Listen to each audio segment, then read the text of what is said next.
Allora, sono Monica Boni, CEO e partner di What a Job.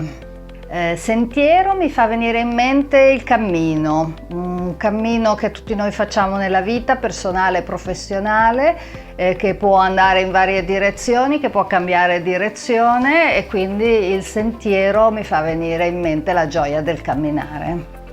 Consapevolezza vuol dire l'importanza del qui e ora, che è parte di un progetto più lungo, quindi il mio qui e ora fa parte di un mio progetto futuro, porta con sé il mio passato, ed è importante cercare di dare un senso e una coerenza a tutte queste fasi, passato, presente e futuro. Allora, alleanza fra i giovani, penso che sia importante insegnare ai giovani l'importanza del camminare insieme. Io faccio laboratori di design thinking, sto cercando di portarli nelle scuole, è bello vedere lavorare le persone insieme per degli obiettivi comuni. Io penso che i giovani abbiano voglia e vadano stimolati a collaborare sempre meglio.